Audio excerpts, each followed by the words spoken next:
नमस्कार, आप देख रहे हैं हल्ला बोल। आपके साथ मैं हूं अंजना ओम कश्यप और आज चर्चा इस बात पर होगी कि 2024 के लोकसभा चुनावों की आहट अगर आपको 5 राज्यों के चुनावों के बाद सुनाई दे रही है तो इसमें विपक्षी गठबंधन इंडिया की सक्रियता, एकजुट होकर नरेंद्र मोदी को हैट्रिक बनाने से रोकने की जो जवाबदेही और जिम्मेदारी है उसमें एक एकजुटता दिखाई दे रही है। क्योंकि हाल ही में आपने देखा चौथी बैठक इंडिया गठबंधन की राजधानी दिल्ली में हुई है। अब ऐसे में सवाल अब वहां भी उठने लगा। अब तक बीजेपी वाले पूछते थे, लेकिन अब इंडिया गठबंधन में भी ये तय हो रहा है कि एक पीएम फेस होना चाहिए। यहां तक तो बात ठीक है, लेकिन उसके बाद की जो खींचतान है वो ये सवाल खड़े कर रही है कि क्या वाकई एकजुटता है, क्या मोदी के सामने एक चेहरा इंडिया गठबंधन की तरफ से आएगा या फिर एक साथ सामूहिक नेतृत्व में ही चुनाव लड़ा जाएगा। ये बवाल इसलिए भी छिड़ा क्योंकि ममता बनर्जी ने बैठक के अंदर मल्लिकार्जुन खड़गे कांग्रेस पार्टी के अध्यक्ष का नाम ले लिया। बताया जा रहा है नीतीश बाबू और लालू प्रसाद यादव इससे नाराज है। अभी तक हवाई बातें लग रही थी क्योंकि उनकी पार्टी की तरफ से कोई आया नहीं था, लेकिन अब जेडीयू के एक विधायक सामने आए हैं, गोपाल मंडल उनका नाम है। वो कह रहे हैं कि जनता नहीं जानती कि खड़गे फड़गे कौन है, जनता नीतीश बाबू को जानती है। तो आइए सबसे पहले आपका परिचय खास मेहमानों से कराएं, लेकिन उसके पहले तालियों के साथ बहुत बहुत स्वागत।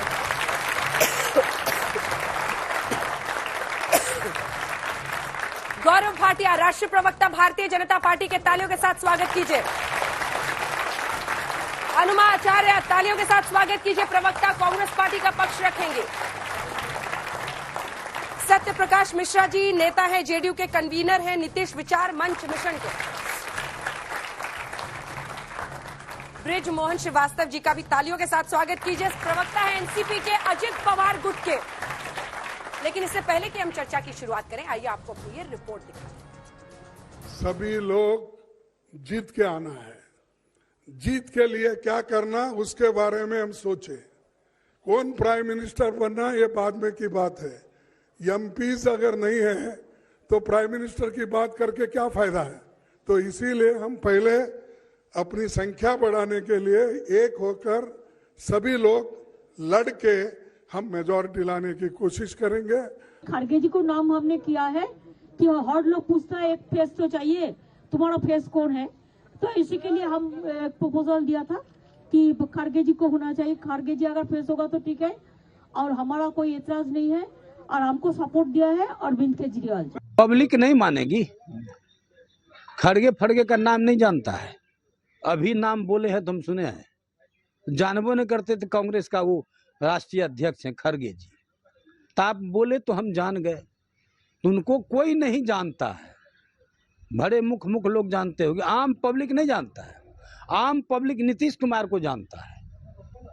नीतीश कुमार प्राइम मिनिस्टर बनेंगे और सब कोई नीतीश कुमार को जानता है, पूरे हिंदुस्तान ने जानता है, खड़गे को नहीं जानता है। मेरे नेता अरविंद केजरीवाल जी ने और पश्चिम बंगाल की मुख्यमंत्री ममता दीदी ने मल्लिकार्जुन खड़गे साहब का नाम बतौर प्राइम मिनिस्टरियल कैंडिडेट 2024 के आने वाले लोकसभा चुनावों के लिए प्रस्तावित किया।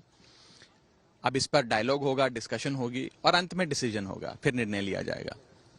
मुझे लगता है कि खड़गे साहब एक बहुत ही बेहतरीन पॉलिटिकल लीडर हैं, पॉलिटिकल ल्यूमिनरी हैं, सोशल रिफॉर्मर हैं। इंडिया गठबंधन है कुछ। जब चुनाव होता है तो आपने देखा कि कांग्रेस समाजवादी के खिलाफ क्या बोल रही थी, अखिलेश कांग्रेस के खिलाफ क्या बोल रहे थे, ममता क्या बोल रही थी। तो ये तो एक बैठक हो रही केवल अपने अपने अस्तित्व को बचाने के लिए। इनका क्या उद्देश्य है कि केवल इकट्ठा होकर के इनको मोदी जी का विरोध करना है। आज ये किसी को लाए नाम, किसी को कुछ है, तो जो एक बार मतलब खोटा सिक्का एक बार चलता बार बार नहीं। जब पीएम फेस की बात होती है कि ऑपोजिशन की तरफ से कौन, 2004 याद दिलाया जाता है, जब तब कोई चेहरा नहीं था विपक्ष की तरफ से, लेकिन जो फील गुड था एनडीए का वो बुरी तरह से हारा और फिर विपक्षी पार्टियां एक साथ आई, उन्होंने सरकार बनाई। ऐसा कुछ भी तो हो सकता है। आप दूल्हा खोज रहे हैं। तब मोदी जी भी नहीं थे, सबसे बड़ी बात तो ये है। और इतना ही कहूंगा, कहां पड़े हो चक्कर में, कोई नहीं है टक्कर में। मैं आपको बताता हूं, एक सार्थक बहस होनी चाहिए। लक्ष्य क्या है इन सारे घमंडियाओं का? लक्ष्य क्या है? घमंडिया कहते हैं मोदी जी की कब्र खुदेगी, चौकीदार चोर है, बिच्छू है, सांप है। मोदी जी का लक्ष्य क्या है? भारत को तीसरी सबसे बड़ी अर्थव्यवस्था बनाना है। भारत का बज रहा है डंका और घमंडिया की लग रही है लंका। यह है फर्क। तीसरी बात, पहले भी आपके चैनल पे आया, मैंने आपको बताया था कैसे मंडे को अखिलेश यादव, ट्यूसडे को राहुल गांधी, वेंसडे ये सब अब एक कैबिनेट भी बना देते हैं। यहां तो नरेंद्र मोदी जी हैं, हिमालय की चोटी की तरह है हमारे नरेंद्र मोदी जी। और एक बात बहुत गंभीरता से कहूंगा, हमें यकीन है, आपके मंच से कह के जा रहा हूं, हैट्रिक की बात हो रही थी, एक हैट्रिक अभी लगी है छत्तीसगढ़, मध्य प्रदेश, राजस्थान, एक हैट्रिक और लगेगी, नरेंद्र मोदी जी पुनः प्रधानमंत्री बनेंगे, हैट्रिक लगाएंगे। तीसरी बात, लेकिन अपने सारे युवा भाइयों को, बहनों को, माताओं को, सबको एक बात कहूंगा, ये अपने दिल से सोचिएगा। एक व्यक्ति 9.5 साल तक बिना छुट्टी लिए, कोविड का संकट आता है तो 220 करोड़ टीके देता है, रात दिन एक कर देता है, जवानों के लिए बुलेट प्रूफ जैकेट देता है, अर्थव्यवस्था सुधार देता है, नौकरी का सोचता है, इंफ्रास्ट्रक्चर बनाता है, और कहीं चूक हो गई ना तो विश्वास उठ जाएगा जनता का। ईमानदारी से वो कहेंगे ये भ्रष्टाचारी अच्छे हैं, ईमानदार क्यों बनना है, ईमानदार हार जाता है। इसलिए भारत की किस्मत का निर्णय आपके हाथों में है। ऐसा बटन दबाना, ये जो झटका अभी लगा है, इस बार ट्रांसफॉर्मर फूक जाए, आगे करंट ही ना आए। Thank you. अनुमति, ये ट्रांसफॉर्मर की बात करें तो समझ में आता है, लेकिन आपस में बात हो, अब तो आपके बगल में खड़े हैं सत्यप्रकाश जी, वो क्या कहते हैं उस बाद में सुनेंगे, लेकिन उनके विधायक अगर मल्लिकार्जुन खड़गे के नाम को ऐसे, जैसे एक बार कमलनाथ जी ने अखिलेश वखिलेश कह दिया था, उसी तर्ज पर वो बोल रहे हैं, फिर कैसे एकजुटता होगी? देखिए, इंडिया गठबंधन साथ आया है और हम लोकतंत्र और संविधान की रक्षा करना चाहते हैं। इसलिए अगर आपने सुना है क्षमा बढ़न को चाहिए, तो जब इकट्ठा होना है तो जो भी बड़ा होगा उसे ये करना पड़ेगा। लेकिन एक बात मैं कहना चाहती हूँ, यहाँ बहुत तालियां बजी, सस्ती तुकबंदी पे तालियां बजी, लेकिन यहाँ पे कुछ लोग ऐसे भी हैं जो उस जनरेशन के हैं जिससे हम भी आते हैं। तो पहले कभी भी इस तरह सबके सामने भद्दी भाषा नहीं बोली जाती थी। ये क्या फूहड़ शब्द है, घमंडिया। अपने विपक्षी को क्या आप इस तरह से बात करेंगे? पहली चीज। दूसरी चीज, जवानों के बुलेट प्रूफ जैकेट की बात करी। परसों जनरल मनोज नरवाणे ने अपनी किताब में यह साफ बताया कि अग्निपथ स्कीम सेना पर जबरदस्ती लादी गई थी। उन्होंने ये भी कहा कि जब उन्होंने रक्षा मंत्री और प्रधानमंत्री से ये सवाल पूछा कि मैं क्या करूं, तो प्रधानमंत्री और रक्षा मंत्री ने कहा जो आपके समझ में आए वो करो। ये एक ऐसी समय होता है जहां पर पॉलिटिकल विल काम करती है, जहां पर सवाल केवल पहले हमला करने का या बहादुरी का नहीं होता है, वहां राजनीति की बात होती है। आज हमारे देश के ऊपर लद्दाख में मेरी 24 साल वायुसेना में सर्विस रही है, इसलिए मैं ये बड़े अधिकार से बोलती हूं कि आज लद्दाख में जब 2000 किलोमीटर हमारे यहाँ चीन चल आया है, तो प्रधानमंत्री ने आज तक इस मुद्दे पर चीन के राष्ट्राध्यक्ष से बात नहीं की, इसलिए मैं उन्हें बेहद डरपोक मानती हूं। और दूसरी बात, मुद्दे की राजनीति करना है। यहाँ मुद्दा महंगाई है, बेरोजगारी है, साक्षी मलिक है। आज हमारे देश की वो पहलवान बेटी, यहाँ बहुत बेटियां बैठी हैं, वो सिर्फ इसलिए कुश्ती लड़ना छोड़ देती है क्योंकि वहां जो ब्रिजभूषण शरण सिंह ने यौन उत्पीड़न उसके साथ किया, तो वहां न्याय नहीं होता और उसी का एक टीम का सदस्य कुश्ती महासंघ का अध्यक्ष बना दिया जाता है। ये पूरे देश की हर एक बेटी के लिए शर्म की बात है। इसलिए मुद्दे की बात होना चाहिए, मनोज नरवाणे की बात होना चाहिए। और ये जो बात करते हैं कि इन्होंने बुलेट प्रूफ जैकेट दी, सच तो ये है कि वो हमारे 20 जवान जो लद्दाख में उस समय शहीद हुए थे, उनके पास प्रॉपर ECCI क्लोथिंग नहीं थी, एक्सट्रीम कोल्ड क्लाइमेट की क्लोथिंग नहीं थी, और इसे रीता बहुगुणा जोशी ने खुद कहा है। तो ये बातें सबसे इंपॉर्टेंट होती हैं। लोगों को आप एक समय तक व्हाट्सएप पे ठेल ठेल कर, क्योंकि 7.5 घंटे ऐसा एक स्टडी में आया है, एवरेज एक युवा इंस्टाग्राम और फेसबुक पे लगा रहता है, तो उसी पर गलत बातें ठेल ठेल कर उनको अगर भ्रमित करते रहेंगे तो ये देश जो एक लोकतंत्र है, इसलिए देश के लोकतंत्र को खतरा होता है इन सब बातों से। गौरव जी, छोटा सा देखिए, एक पंक्ति ऐड जरूर करूंगा, क्योंकि जनता की समझ पे इन्होंने सवाल उठाया व्हाट्सएप पे ठेल ठेल के। अरे सबकी समझ को अपने नेता की समझ की तरह मत समझो, बहुत समझदार हैं, ये भविष्य बनाते भी हैं, ये भविष्य बनाते भी हैं और बिगाड़ते भी हैं। और एक बात बोलूंगा बड़ी विनम्रता से, ईवीएम खराब है, जनता खराब है, लोकतंत्र मर गया है। नहीं, आपको यह समझना होगा कि जितना आप सर झुकाएंगे जनता के प्रति, जितना आदर देंगे, वो उतना उठाएगी। इन्होंने बात करी 24 साल वायुसेना में इनका करियर रहा है। सल्यूट है मैडम आपको, आपने देश की सेवा करी है। लेकिन मैं ये पूछना चाहूंगा, 9.5-10 साल तक राफेल क्यों नहीं आ पाए? क्यों कमीशन खोरी हो रही थी? और नरेंद्र मोदी जी ने सुनिश्चित किया कि राफेल आए, अपाचे आए, चिनूक आए, S-400 आए, बुलेट प्रूफ जैकेट आए। और इनका गांधी परिवार कहता था बुलेट प्रूफ जैकेट जाए भाड़ में, पहले मेरा VVIP चौपर दो, राहुल बाबा को जाना है घूमने। ये फर्क है, ये फर्क है। और एक बात और कह दूं, एक बात और, ये बात कह रहा हूं, बड़ी जिम्मेदारी से कह रहा हूं, सब चेक करिएगा, वही गूगल और व्हाट्सएप चेक करिएगा। 1 रैंक 1 पेंशन सपने दिखाए इन्होंने। जो व्यक्ति इनके देखे हुए सपने पूरे कर दे, उस व्यक्ति का नाम नरेंद्र मोदी जी है। 1 रैंक 1 पेंशन लागू करी मोदी जी ने, और इनके समय में सेना के वेटरन जो है वो धरने पे बैठे थे, प्रदर्शन पे बैठे थे। 2014 में 500 करोड़ का बजट छोड़ के गए थे और लागू नहीं करी थी। जिस व्यक्ति ने लागू करी, असंभव को जो संभव कर दे, उस व्यक्ति का नाम नरेंद्र मोदी है। छोटा सा जवाब फिर मुझे ताज्जुब इस बात पे होता है कि OROP की मैं भी बेनिफिशियरी आज तक नहीं हूं, तो ये सरकार झूठ बोल रही है। मैं अपने आप में जीता जागता प्रमाण हूं। दूसरी चीज, मैं महिलाओं के पहले लॉजिस्टिक्स बैच की अधिकारी रही हूं, जो जहाज की खरीद फरोख्त और कॉन्ट्रैक्ट परचेज मैनेजमेंट करता है। कांग्रेस की सरकारों ने देश में 3000 जहाज खरीदे, और राफेल की आखिरी टेंडरिंग भी कांग्रेस की सरकार के समय 2007 में हुई थी। HAL के साथ एक मुद्दा था जिसके कारण ये कॉन्ट्रैक्ट उस समय नहीं हो पाया। 36 जहाज खरीदकर ये लोग देश के लोगों को झूठ बोलते हैं कि हमने सेना को मजबूत बनाया। हमारी वायुसेना विश्व की चौथी सबसे बड़ी वायुसेना 2000 के दशक में रही है। तो एक ये झूठ है, दूसरा OROP का झूठ। मैंने आपको बताया कि मैं खुद उसकी बेनिफिशियरी नहीं हूं। और एक बात, OROP में जो लोग सत्याग्रह कर रहे थे जंतर मंतर पे, उनको पहली बार बीजेपी की सरकार ने घसीटा, मारा, पुलिस में लेकर गए। वहां औरतें भी थी। गूगल करिए, आपको सच्चाई मिलेगी। सिर्फ ताली बजाने के लिए कोई चीज मत सुनिए, कम से कम सच जानने के लिए भी ये। और सेना के नाम पे ये राजनीति करते हैं, सेना के नाम पे वोट बटोरते हैं। आप लोग बताइए, G20 का जिस दिन आखिरी दिन था, उस दिन प्रधानमंत्री अपना सम्मान करा रहे थे, उसके 2 दिन पहले शहीद हुए थे। क्या उनके लिए 2 मिनट का मौन रखा गया? बार बार ऐसा होता है, हमारे शहीद होते हैं, लेकिन प्रधानमंत्री उनके नाम पे केवल वोट बटोरते हैं। ये आपको दिल से बता रहे हैं, समझना चाहिए। एक लाइन है तो एक प्रश्न है। सारी कांग्रेस की सरकारों ने इतना लिया, ये छोड़िए, 2004 से 2014 तक 42 स्क्वाड्रन थे, 33 पे क्यों आ गए? कितने विमान आए बताइए? चलिए ये बताइए। आप तो एयरफोर्स में रही है ना, बताइए। मैं बताती हूँ, बिल्कुल नहीं थे।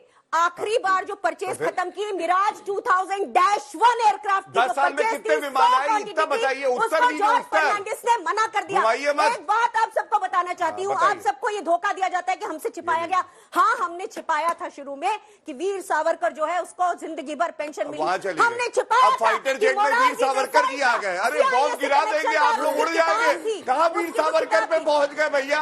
वीर सावरकर के पैरों की धूल नहीं है। हमेशा कहूंगा मैं, उन्होंने काला पानी की सजा करी है। वीर सावरकर पहुंच गए। सत्यप्रकाश मिश्रा जी, वीर सावरकर जी पे चले आपके विधायक ऐसी नाजुक घड़ी पर, अब तो बहुत कम महीने बचे हुए हैं, आपको मोदी से मुकाबला करना है, ऐसी नाजुक घड़ी पर कांग्रेस पार्टी के अध्यक्ष का मजाक क्यों उड़ा रहे हैं? क्यों उनकी छवि को धूमिल कर रहे हैं? ये तो एकजुटता दिखाने का वक्त है ना। क्या वाकई नीतीश बाबू नाराज है कि खड़गे साहब का नाम ले लिया गया ममता बनर्जी द्वारा? देखिए, नीतीश कुमार जी के अथक प्रयासों से 4 बार मीटिंग हो चुकी, एक बड़ा विपक्ष का गठबंधन बना, जिसको इंडिया गठबंधन कहते हैं। इनको घमंडिया लगता है, हम इनको दांडिया कराएंगे, वो बातें बाद में होंगी। सवाल ये है कि क्या हमारे जो भी नेता हैं 28, उन्होंने इस पर कोई बयान दिया? नहीं। पार्टी का कार्यकर्ता, आम सिपाही, विधायक, उनकी बिल्कुल इच्छा है कि नीतीश कुमार 40 साल से इस देश की राजनीति को सुशासन के साथ सींचते आए, समाजवाद की राह चलते आए, कभी भ्रष्टाचार पे समझौता नहीं किया, और सबसे अनुभवी देश के एक मुख्यमंत्री हैं और एक बड़े नेता हैं, जिसकी मोदी जी भी कई बार तारीफ कर चुके हैं कि नीतीश कुमार ईमानदार है, समाजवादी है। ये ऑन रिकॉर्ड है। तो ये मैं मानता हूं, रुक जाइए, का दावा ठोक रहे हैं क्या? नहीं, ये मैं मानता हूं कि नीतीश कुमार इस देश, और उन्होंने खुद कहा मुझे कोई पद की दिलचस्पी नहीं है, दिलचस्पी है कि लोकतंत्र की रक्षा हो। एक मुनादी की कविता है धर्मवीर भारती की कि शहर का हर बशर वाकिफ है, देश का हर बशर वाकिफ है कि 10 साल से मुजिर है ये कि चोर को चोर और हत्यारे को हत्यारा और तानाशाह को तानाशाह कहा जाए और असमत लुटती औरतों की इज्जत बचाई जाए। वो सवाल है जब सन्नाटा है पसरा कि 4 लोग घुस गए, प्रधानमंत्री नहीं बोल रहे, गृह मंत्री नहीं बोल रहे और सबको बर्खास्त कर रहे 147 लोगों को। रुक जाइए, काउंटर मत करिए। मोदी जी ने जब नीतीश बाबू की प्रशंसा की थी तो एक राइडर दिया था कि वो परिवारवादी नहीं है। बिल्कुल नहीं है, इसमें क्या है? आप एक चीज को समझिए, विषम परिस्थिति में जब ऐसी हालात पैदा हो कि एक तानाशाह बताए कि मैं तुम सब पे भारी हूं और ऐसी झुनझुनाए बजाए गारंटी की 4 लड़के घुस गए संसद में, दंडवत होकर प्रणाम किया संसद को, संसद की सीढ़ियों पे झुकते रहे, लेकिन क्या लोकतंत्र की तमाम आवाजों को नहीं दबाया, विपक्ष की तमाम आवाजों को नहीं कुचला? तो इस तरह के व्यक्ति के खिलाफ यदि 28 पार्टियां खड़ी हैं, उसका नेता होगा खड़गे जी, एक सम्मानित नेता है। मैं यहां से दोहरा दूं कि खड़गे जी देश के एक बहुत प्रतिष्ठित सम्मानित नेता हैं और संघर्ष कर वहां तक पहुंचे हैं। 28 पार्टियों के तमाम नेता संघर्ष करके वहां तक पहुंचे। कोई ऐसा व्यक्ति नहीं कि संघर्ष नहीं किया वहां पहुंच गया। आप क्या समझ रहे हैं लालू प्रसाद यादव जी की संघर्ष की यात्रा को? 74 में वो आदमी जेल गया। अरे हम तो उसी सुनते जाइए, सुनिए ना, हाँ, वो तो कहते थे जब तक समोसे में रहेगा आलू तब तक रहेंगे बिहार में लालू। अरे सुनिए, पूरा सवाल तो सुनिए। आप ही की पार्टी के लोग कह रहे हैं कि पहले चाय समोसा होता था, अब चाय बिस्कुट हो गया है। जब ट्रांसलेशन की बात आई तो नीतीश बाबू ने कहा कि हिंदी नहीं समझते हैं आप लोग, ये हिंदुस्तान है। मुझे 30 सेकंड दीजिएगा। देखिए, दोनों हिंदी प्रेम नीतीश जी का जगजाहिर है। पहला पॉइंट रहा समोसे चाय, जिन लोगों ने पूरे देश को कहा पकौड़ा तोलना, और वो एक सांसद हमारा है जो कि एजेंट है बीजेपी का है, सुनील कुमार पिंटू, पहले भाजपा में ही थे। तो उस एजेंट का आप अगर कोट कर रहे हैं स्टेटमेंट कि पकौड़ा नहीं मिला, समोसा नहीं मिला, तो मैं यही कहूंगा कि जो देश का प्रधानमंत्री पूरे देश के युवाओं को कहता है कि जाओ पकौड़े तोलो, एमबीए करने वाला अब जले पकौड़े तोलने, तो हो गया देश का सर्वनाश। आप समझिए, सेना सेना सेना की बात कर रहे थे। पहली बार एक ऐसी नीति आई कि युवा में रिटायर हो जाएगा, 4 साल नौकरी करेगा, बाहर आके कहेगा मैं तो रिटायर हूं सेना में। अग्निपथ नाम की योजना ला करके आपने देश पे थोप दिया। आपने देश की सेना को कमजोर करने की कोशिश की है गौरव भाटिया जी, इतिहास आपको माफ नहीं करेगा और देश का युवा बिल्कुल माफ नहीं करेगा। अब बार बार कह रहे कि अधिकारों पे नहीं बोलो, अधिकारों पे नहीं बोलो, ये नहीं चलेगा। मोहन जी, अभी आपके जो दोस्ती का तापमान है पहले बता दीजिए। हमने सुना है महाराष्ट्र में बहुत फ्रिक्शन हो रहा है कुछ, नहीं ठीक है? अभी बिल्कुल बीजेपी के साथ ठीक ठाक चल रहा है पवार पूरी तौर से। हम लोग एनडीए में बहुत ताकत के साथ काम कर रहे हैं। आप क्या सोचती हैं? नहीं, अगर इधर गठबंधन में फ्रिक्शन है तो आपके भी है। अंजना जी, मैं इसको स्पष्ट कर दूं, नवाब मलिक के नाम पर ना, बिल्कुल नहीं। डिटेल में जाना चाहते हैं? कुछ नहीं है। नहीं, नवाब मलिक नहीं, नवाब गाढ़ा है मामला, बिल्कुल नहीं, पक्का एवरीथिंग इज फाइन, कहीं किसी प्रकार का कोई गड़बड़ नहीं है। और मैं आपको एक और बात बता दूं, एनडीए में जिस प्रकार से सबसे वहां पे मेजर दल भारतीय जनता पार्टी है, जिस प्रकार से बीजेपी के लोग एनडीए के साथियों को सम्मान देते हैं, जिस प्रकार से उनको अपने साथ पॉलिटिकल इवेंट्स में रिकॉग्नाइज करते हैं, वो मैं सोचता हूँ अपने आप पे बहुत। मोहन जी, ये कहते हैं 38 गुट इनके साथ है, आपको नाम पता है क्या सब गुट का? इस सारे लोगों के तो नाम नहीं मालूम है, क्योंकि हम लोगों की कई लोगों से मुलाकात भी नहीं हुई है। पर यह बात सच है कि जो लोग उसमें हैं, जितने लोग हैं, वो सारे के सारे लोग मिलकर एनडीए में पूरी एकजुटता के साथ हैं। आज सुनहरा मौका है आपके पास, अपने साथियों का नाम गिना दीजिए। नहीं, मैंने आपको दोनों मिलके उन्हीं को कहिए, भाजपा वाले को कहिए, 38 नाम ले ले। वो सारे लोगों के नाम तो अभी हम लोगों की मुलाकात इतनी नहीं हुई है। वो कह रहे हैं छोड़िए, हम मोर्चा संभालेंगे, अभी ऐसा मोड़ेंगे पूरा मामला, जहाज इधर से उधर चला जाएगा। चलिए, जो आप आइए सवाल के लिए, आप जवाब दे दीजिए। मेरे भाई ने कहा कि डांडिया करवा देंगे, डांडिया कराएंगे। अरे सुनिए, आपके बीच में मत बोल भाई, मैं आपकी बात सुनता, लिखा मैंने, देखिए पढ़ने लिखने का ये फायदा है। अच्छा चलिए, गजनी नहीं होंगे, याददाश्त नहीं जाएगी, पढ़िए लिखिए, ऐसे ही बच्चे सीखेंगे। ये कह रहे हैं कि डांडिया करा देंगे। अरे भैया, भारत में डांडिया नहीं होगा, इंडिया में डांडिया नहीं होगा, तो क्या इटली में होगा? डांडिया तो हमारी पहचान है, आपसे कराएंगे। अगर आप हिंदी में नहीं समझ पाए तो अलग बात है। एक एक करके। दूसरी बात, इन्होंने कहा पकौड़े तलवा दिए। अरे भैया, ईमानदारी से पकौड़े तल के जो नागरिक अपनी जीवनी कमाता है उसे तो सल्यूट है, लेकिन जो भैंसों का चारा खा जाता है उसके साथ खड़े होते हो, उसको जेल में होना चाहिए। तीसरी बात, एक बात और मैं कहूंगा, आप हमारा उपहास उड़ाइए, कहिए जवाब हम तब देंगे जब ईवीएम अपना नतीजा दिखाएगी। और एक अर्ज करूंगा आप लोगों के लिए, सबके लिए, कद बड़ा नहीं करता है एड़िया उठाने से, कद बड़ा नहीं करता है एड़िया उठाने से, अक्सर इज्जत मिल जाती है सर झुकाने से। और जनता के सामने ये आपके लिए, इसलिए उपहास मत बनाइए हमारा। सवाल हम बड़े हैं लेकिन फिर भी झुके हैं जनता के सामने। सवाल ma'am, as actually sir has told that Nitish sir जो है वो पारिवारिक नहीं है, उन्हें अपने लोकतंत्र की चिंता है। तो मैम उनकी बेसिक लोकतंत्र तो बिहार में, तो अभी तक बिहार का लिटरेसी रेट इतना कम कैसे है? 2023 हो गया, 50 साल से ज्यादा कांग्रेस ने रूल किया, बट उन्होंने प्लान्स लेके आए और बीजेपी ने वो प्लान्स पूरे किए, फिर अभी भी लिटरेसी रेट। बिहार से कितने बच्चे हैं जो पढ़ने के लिए यहाँ बाहर आए हुए हैं? ठीक है, जवाब दीजिए। देखिए, जिस हालात में कभी बिहार मिला था और जो जिस तरह नीतीश बिहार मॉडल का- आप मैं उस खड़ा कर रहे हैं उस पर प्रश्न, रुकिए मैं आ ना, रहा जवाब देंगे। नीतीश मॉडल पर प्रश्न। नीतीश मॉडल में सबसे पहली चिंता ही शिक्षा को लेकर की गई और बिहार की शिक्षा व्यवस्था को सुधारते हुए उसको आगे बढ़ाया है बहुत। और अभी आप देख रहे होंगे कि के पाठक एक हमारे अधिकारी हैं, उनको शिक्षा व्यवस्था के पूर्ण सुधार पे लगाया गया, इसलिए आप शिक्षा व्यवस्था पे कोई चिंता मत करिए। नहीं, चिंता नहीं करे वो बच्चे। एक आपकी चिंता गलत है। नहीं। अंजना जी, एक तथ्य चिंता ही गलत है, सवाल ही गलत है। चिंतित मत रहिए उस पे। चिंतित नहीं रहे, ये सब लोग खराब सवाल हैं। नहीं पूछे। नहीं, सवाल खराब है, नंबर लोकतंत्र निकाल बन रहे गया है, सवाल केवल क्यों नहीं भैंस पूछेंगे? का चारा मेरा खाने वाले सवाल अच्छे आप हैं। दोनों से है, इंडिया अलायंस में इतने टकराव के बाद जनता कैसे विश्वास करेगी कि आपकी सरकार बनने के बाद उसमें कोई अनबन नहीं होगी और वो सरकार चलेगी? आपको कहाँ पर टकराव दिख रही है? टकराव कहाँ पर? आपसे टकराव, आप एक अपना नेता नहीं चुन पा रहे हैं सारे मिलके, उसी में आप में इतनी लड़ाइयाँ हो रही है, तो जनता कैसे भरोसा करेगी? और मेरा सवाल गौरव जी से भी है। गौरव जी, प्रधानमंत्री जी कहते रहते हैं कि हमारी बेटियां, तो बृजभूषण शरण सिंह के जिसके ऊपर इतने क्रिमिनल केसेस है, उसके टाइम पे उन्होंने उनकी बेटियों की बात क्यों नहीं सुनी? और आज उसी का साथी संजय सिंह कैसे बन गया है अध्यक्ष? लेकिन आप पहले जवाब दीजिए उसके प्रश्न। मेरा जवाब ये है, आपने बोला कि हमारे बीच में एका नहीं है। लोकतंत्र जो होता है उसमें राजा नहीं होता और आप प्रजा नहीं हैं, आप अलग अलग नागरिक हैं। आपके घर में भी सबके विचार नहीं मिलते, घर में भी परिवार के सारे लोग रहते हैं, मम्मी पापा भी लड़ते हैं, बच्चे भाई बहन भी लड़ते हैं। तो उसी तरह से इंडिया अलायंस एक रियल लोकतंत्र की बात है। और मुझे तो आज ये लग रहा है, बच्चों को भी देखकर, कि महसूस यूं होता है ये दौरे तबाही है, पत्थर की अदालत में शीशे की गवाही है। तो मैं ऐसा मानती हूँ कि आप जो सवाल पूछ रहे हैं, एक बार मैं दिल से चाहूंगी कि पढ़िए, क्योंकि शायर मैं क्या बहुत कहना सी चाह बातें रहा था, आज हम लोग समझ नहीं पाए। बहुत सी बातें मैंने ऐसी कही जो आपको शायर ने क्या वाकई कहा जी? इस शायरी से शायर ने क्या कहा है? इस शायरी से शायर ने ये कहा है कि जो सच बोल रहा है उसकी बात पे लोग भरोसा नहीं कर रहे हैं, और जो झूठ बोल रहा है उस पे तालियां लगाए जा रहे हैं। जनता झूठ पे तालियां बजा रही है। एक और बृजभूषण शरण सिंह पे आप जवाब जी, दीजिए। एक पॉइंट उनका है। मैं ये कह रही हूँ, आप बताइए, बालासोर में किसको किसी तरह का कोई अपराध घोषित हुआ क्या? उसकी कब आई थी रिपोर्ट? मोरबी में जो बंदा था वो भाग खड़ा हुआ। तो जो जनता के मुद्दे हैं उस पे कौन बात करेगा? क्या किसी को यहाँ कोई बता सकता है कि जो हमारा बालासोर की दुर्घटना हुई उसमें किसी को सजा मिली, किसी की गलती आई? रिपोर्ट जो थी वो कहा गया गुप्त है, खाली इसमें सिग्नल फेलियर था। तो ये सारी चीजें सोचने की है, इस युवा पीढ़ी के सोचने की है, क्योंकि आपके हाथ में देश है। महिला वोटर आज यहां पर पहुंच गई है कि तमाम पार्टियों को महिलाओं के सामने सिर झुकाना पड़ रहा है। नारी शक्ति वंदन अधिनियम जो यूनानिमसली पास हुआ, मैं मानती हूं उसी का एक एग्जाम्पल है, ये उनकी ताकत है। जी कौन लाया?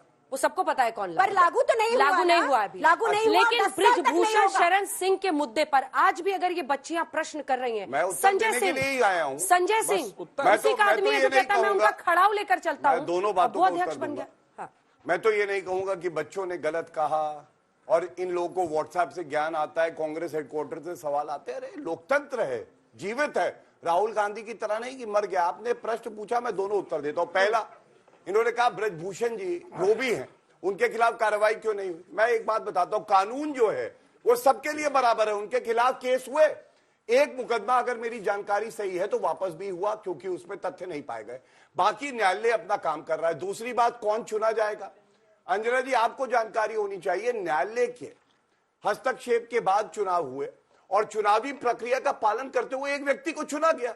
अब इसमें भारतीय जनता पार्टी को घसीट दिया जाए, ये तो उचित नहीं है। लेकिन महिला सम्मान में एक बात और कह दूं, आप मुझे बताइए, क्या सोनिया गांधी और प्रियंका वाड्रा गांधी का सम्मान हो यह महिला सशक्तिकरण है, या आजादी के बाद पहली बार संविधान का संशोधन करके और आरक्षण मिले महिला हमारी बहनों को, ये सशक्तिकरण है। ये किसने किया? मोदी जी ने किया। इसलिए याद रखिएगा, क्यों कहते हैं कि महिलाओं का अगर कोई भाई है तो वो नरेंद्र मोदी जी है, और महिलाओं की जो इज्जत है उस पर किसी ने कसाई बन के वार किया है। गौरव जी, बच्चा आप ही से सवाल पूछ रहा है। गौरव जी, हाँ भाटिया जी, आपने कहा कि 2024 में मोदी जी पीएम फेस रहेंगे, बीजेपी के तीसरी हैट्रिक लगाएंगे, लेकिन आपने कंपैरिजन किया कि 2004 में मोदी जी नहीं थे। 2004 में क्या आप वाजपेयी जी को मोदी जी से छोटा नेता मानते हैं? देखिए, मैं आपको एक बात बता दूं, कभी भी किसी की तुलना नहीं करनी चाहिए। बहुत अच्छा प्रश्न किया है। श्रद्धेय अटल बिहारी वाजपेयी जी की बहुत खूबियां थी, लेकिन अगर मुझे इस बात पे गर्व है कि मोदी जी ने कुछ कार्य ऐसे किए हैं जो असंभव माने जाते थे। मैं आपको बताता हूं, अनुच्छेद 370 आजादी के 75 साल बाद कोई छू नहीं पाया, मोदी जी ने करके दिखाया। झूठ, जीएसटी, झूठ अब बाद में बोल लीजिए, अच्छा नहीं लगता ना। आप लिखिए, पढ़िए लिखिए, राहुल गांधी थोड़ी ना बनना है आपको भाई। पढ़िए ना आप, पढ़िए। मेरे भाई और मेरे बीच में बात हो रही है, प्लीज। जब दो बड़े बात करें तो वैसे भी बच्चों वाली पार्टी की प्रवक्ता को बीच में नहीं बोलना चाहिए। मेरा भाई मुझसे एक मिनट, भव्य राम मंदिर बनाएंगे, बना के दिखाया। 500 साल से मामला लंबित था। और एक लाइन कह दूं, जैसे जैसे बढ़ रहा है पूजन, वैसे वैसे इनके चेहरे की बढ़ रही है सूजन। ये है सच्चाई। तीसरी बात, नेशनल वॉर मेमोरियल नहीं बनवा पाए, मोदी जी ने बनवाया। जीएसटी लागू कराया, 1 रैंक 1 पेंशन दी, 80 करोड़ भारतीयों को राशन मिलता है। आप बताइए, क्या ये नहीं कहा जाएगा कि मोदी जी युग पुरुष है, जो पहले कभी नहीं हुआ, वो करके दिखाया। और आगे आप देखिएगा, अगर पीओके भी कोई वापस ला सकता है और डंके की चोट पे कहता हूं, तो उस व्यक्ति का नाम नरेंद्र मोदी जी है। छोटा सा जवाब दे दीजिए सर। नरेंद्र मोदी जी ने सिर्फ गरीबी बेची, सहानुभूति बेची। इंदिरा गांधी ने 71 में कहा था गरीबी हटाओ, गरीबी नहीं हटी।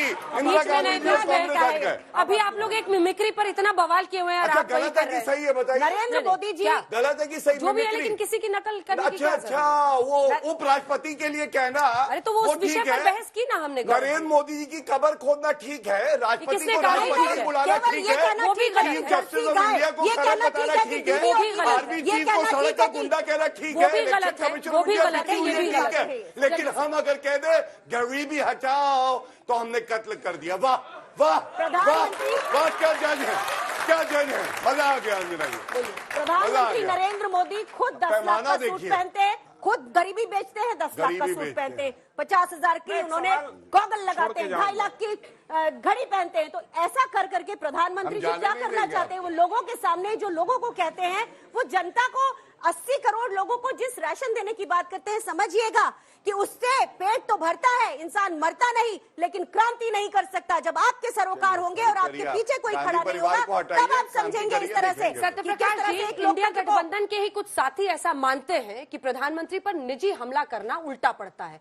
पीएम के कपड़े पर, उनकी घड़ी और जूते पर नजर रखने के बजाय अगर बेरोजगारी और महंगाई का मुद्दा जो ये रोज मार्च पढ़ाते हैं देश को कि मीडिया क्यों नहीं इस मुद्दे पर बहस, हम आपको मंच पर बुला रहे हैं। इन मुद्दों पर बोला जाए, बजाय इसके कि जो संसद में शेर लगा है उसका दांत छोटा है, बड़ा है। क्या हम ट्रिवियलाइज कर रहे हैं कई मुद्दों को? मोदी नफरत में क्या एजेंडा खुद विपक्ष कई बार डाइल्यूट कर देता है। मैं जिस पार्टी से आता हूं, जिस संस्कृति से आता हूं, मैं उसमें राजनीति में निजी हमले का समर्थक नहीं हूं।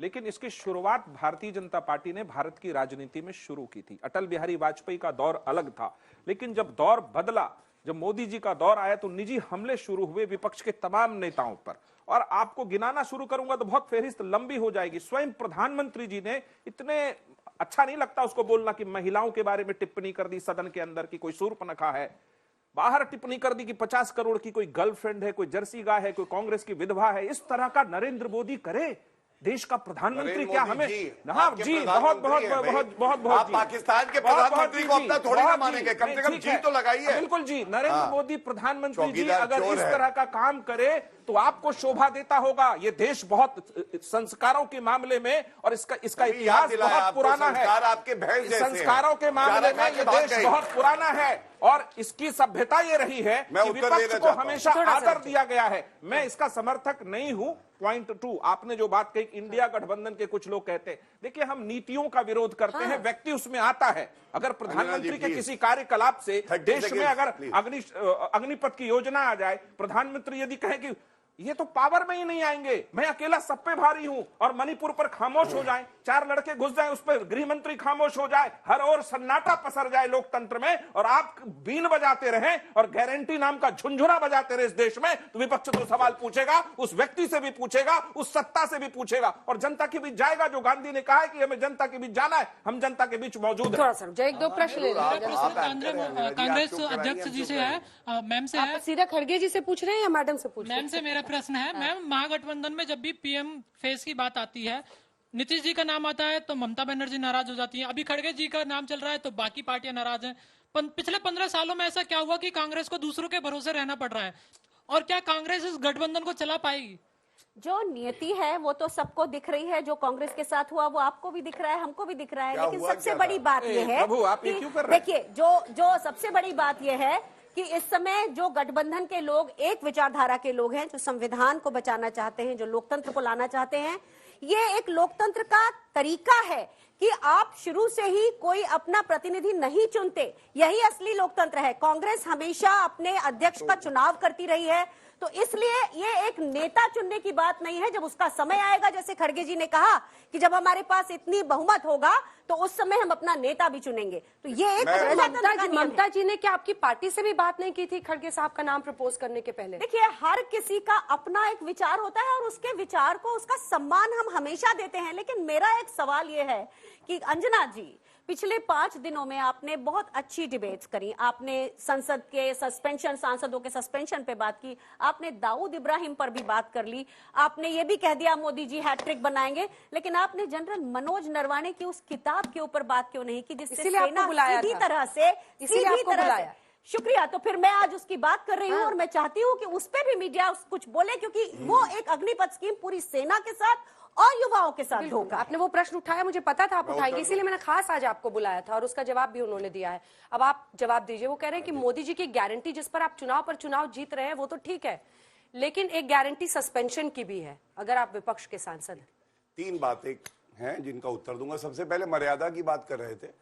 नीतीश कुमार विधानसभा के पटल पर जो शब्द एक महिला और पुरुष के जो संबंध होते हैं, मैं यहां दोहरा नहीं सकता हूं अंजना जी, और बड़ी जिम्मेदारी से कहता हूं, मुख्यमंत्री है वो। लानत है ऐसे मुख्यमंत्री पे जिसको ये भी नहीं पता कि एक पुरुष और महिला जब शादी करते हैं तो वो रिश्ता कितना पवित्र होता है। आपको फैमिली प्लानिंग की बात करनी है, करिए, पहले अपने हेड की प्लानिंग ठीक कराइए जो हिल गया है, पलटू राम बन गए। दूसरी बात, मैं एक लिस्ट लेके आया हूं, ये जरूर बांटना चाहूंगा, टोकिएगा मत। एक तरफ नरेंद्र मोदी जी हैं, गृह मंत्री अमित शाह जी, लौह पुरुष सरदार पटेल के बाद कोई आया जिसने अनुच्छेद 370 को हटा दिया तो अमित शाह जी थे। उसके बाद राजनाथ सिंह जी हैं। ऐसे रक्षा मंत्री हैं जो हर बार जवानों के साथ खड़े रहते हैं। दूसरी तरफ का कैबिनेट देखिए, प्रधानमंत्री बना देते हैं, बहुत इच्छा है, माता जी बचपन से कहती है मेरा बच्चा प्रधानमंत्री कब बनेगा, लेकिन प्रधानमंत्री वो उस लोकतंत्र का बनेगा जो लोकतंत्र मर चुका है, राहुल गांधी। उसके बाद होम मिनिस्टर कौन होगा? अरे महबूबा मुफ्ती, तिरंगे को कांधा देने वाला कोई नहीं होगा। अगर अनुच्छेद 370 चला जा रहा है, मैं जानता था, अब आप तो सभ्यता से ये नहीं दे क्या गलत बोला मैंने, आप बताइए क्या गलत बोला? गलत क्या बोला आप बताइए मुझे। आज मैं रोक देता हूँ अपनी लिस्ट। ये वही महबूबा जी हैं जिनके साथ आपने सरकार बनाई थी। इतना घटिया, अरे इधर देखिए ना, इधर गौरव जी इधर देखिए, आपने उन्हीं महबूबा जी के साथ मिलकर सरकार बनाई। हमने, चलिए मैं कहता हूँ गलती थी हमारी, और मैंने ये बोला है, कई तमाम प्रवक्ताओं ने, वरिष्ठ नेताओं ने, बात ये नहीं है, मैं अपनी बात पूरी करना चाहूंगा और बीच में टोका ना जाए। जल्दी से पूरा कीजिए। होम मिनिस्टर कौन है? होम मिनिस्टर वो महबूबा मुफ्ती हैं जो कहती है कि तिरंगे को कांधा देने वाला नहीं होगा। अच्छा, उसके बाद डिफेंस मिनिस्टर कौन है? फारूक अब्दुल्ला, जो कहते हैं कि चीन के आगे बीन बजानी है, चीन से बात कर। देखिए ये हालत देखिए खराब हो रही है।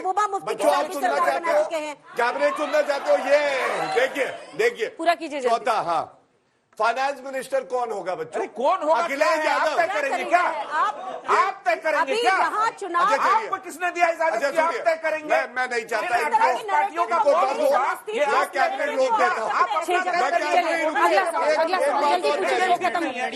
खत्म होने का टाइम आ गया, प्लीज। कैबिनेट और मैं जवाब लूंगी आपसे। मैं तीसरी बार पेश कर दूंगा। तीसरी बार रुक जाए, ये हो नहीं रहा। ठीक है, वो लास्ट क्वेश्चन। आपने एक बात कही सस्पेंशन की गारंटी। मैंने याददाश्त बहुत तेज है मेरी, वो तो राहुल गांधी की तरह नहीं है। आप बच्चों ये बताओ, ऑब्सेशन है आपको बच्चों राहुल ये गांधी से? बताओ, कितना डर लगता है, कितना ऑब्सेशन है आपको राहुल गांधी जैसे से? आपको मोदी जी से है ना, वैसे ही है। कोई ऑब्सेशन नहीं है। सुनिए, मोदी जी को लार्जर अब देन मैं लाइफ आप बना बताता रहे हूँ। हैं। सुनिए, गंभीरता से बात करूंगा। सुनिए, मतलब अभी तक पार्लियामेंट नहीं जो कर है रहे। लोकतंत्र का मंदिर है। करोड़ों युवा ऐसे हैं जो चाहते हैं कि हम सांसद बने, भारत की सेवा करें। आप मुझे बताइए, उपराष्ट्रपति के लिए मिमिक्री करना, हवाई चुंबन देना, आंख मार देना, मोदी जी के गले लग जाना, अरे धिक्कार है। ऐसे सांसदों को निकाल बाहर फेंक देना चाहिए, क्योंकि उनकी जगह कोई व्यवहार यहाँ से आएगा तभी तो देश आगे बढ़ेगा। योग्यता को आगे बढ़ना है, वंशवाद को नहीं। यही मोदी जी का मूल मंत्र है। मेरे भाइयों को जगह दो, ये है योग्य। कोई उपनाम नहीं है, तब भी अपनी ताकत पे खड़े हैं। नीतीश कुमार, देखिए, इंटेंट और कंटेंट में अंतर होता है। नीतीश जी ने उन बातों के लिए खेद जताया है सदन के अंदर, लेकिन इंटेंट बहुत साफ है, फैमिली प्लानिंग। बिहार में, रुक जाइए, मैं आऊंगा उस चीज पर। बिहार में आ जाइए, समय अभी आ रहा हूं, रुक जाइए, मैं अभी बहस कर ही लेता हूं, बीच में नहीं, अभी कर लेता हूं। बिहार में प्रजनन की दर घटी है, इस बात से कोई इनकार नहीं कर सकता, और वो लड़कियों की शिक्षा के बाद हुआ। उन्होंने एक बात पार्लियामेंट में कही थी, बिहार के सदन में कही थी, माफी चाहता हूं, उसके लिए उन्होंने स्वयं माफी मांगी है, उन शब्दों को हटाया है और खेद जताया। ये बात यहां पर समाप्त हो जाती है। इस पर बार बार में कि आप कहिएगा उनका, अरे नीतीश कुमार की बराबरी ना 30 जन्म ले लीजिएगा ना, महिला कल्याण में नहीं कर पाइएगा, महिला कल्याण में नहीं कर पाइएगा। देश में पहली बार पंचायत में लड़कियों को आरक्षण देकर, आखिरी के दो सवाल है, आखिरी के दो। उच्च शिक्षा में आरक्षण देकर भेजा, आपने नहीं दिया है। सवाल है आप सभी पार्टियों से, ठीक है? आप लड़ रहे हैं, चुनाव लड़ रहे हैं, कुछ भी कर रहे हैं। हम आपका नाम क्या है? नाम क्या है आपका? आई एम एमडी इकरार कुरैशी। भाजपा से कुरैशी साहब को गुस्सा आ रहा है, रिटायर करा देंगे। कह रहे हैं कि नौकरी की चिंता कौन करेगी इनकी? 18 करोड़ रोजगार ताली बजा रहे हैं सारे, जो ताली बजा रहे हैं। 18 करोड़ रोजगार नहीं दिया। जितनी भी पार्टियां ना, हमें कुछ नहीं मिलता, स्कीम लाके हमें कुछ नहीं मिलता। जल्दी से मंदिर का मुद्दा आजकल जोरों शोरों पे, क्योंकि मंदिर बनने वाला है। हम जैसे यहाँ बैठे हैं ना, हम छोटी मोटी नौकरी कर लेंगे, पकौड़े तल लेंगे, लेकिन इनके बच्चे बड़ी बड़ी स्कूलों में, यूनिवर्सिटी में, आउट ऑफ कंट्री में पढ़ेंगे। हम सबका क्या होगा? मेरा प्रश्न राम मंदिर के ऊपर है, हिंदुत्व के ऊपर है। राम मंदिर जैसे बनने वाला है और वो बीजेपी ने बनवाया है या जिसने भी किया है, वो बात नहीं है। बात ये है कि आपकी अलायंस में कई सारे ऐसे नेता हैं जिन्होंने पास्ट में हिंदुत्व के बारे में बहुत कुछ कहा है। कोई इसको आतंकवाद बोलता है, तो कोई बोलता है ब्राह्मणवादियों को खत्म करना है। तो आपके शासनकाल में हिंदुओं की सुरक्षा क्या है? चलिए, शो के जरिए हमारी कोशिश होती है कि बच्चों के मुद्दे भी आए, उनके मन में क्या चल रहा है, ये आप लोगों के लिए भी एक झांकी है। वो हिंदुत्व पर पूछ रही थी, एमके स्टालिन। सर्वधर्म संभाव ही इस देश का रास्ता है, सर्वधर्म टकराव इस देश का रास्ता नहीं है। हम सभी धर्मों का सम्मान करते हैं और करते रहेंगे। और भाषा की मर्यादा हर नेता को बिल्कुल रहेगी, हर सदन में, बिल्कुल, चाहे वो विधानसभा, विधान परिषद हो, हर जगह सहमत है संयमित भाषा के साथ। इसी के साथ तालियों के साथ आप सभी का बहुत बहुत धन्यवाद हमारे साथ हल्ला बोल में शामिल होने के लिए। देश दुनिया की बाकी खबरों के लिए आप देखते रहिए आज तक।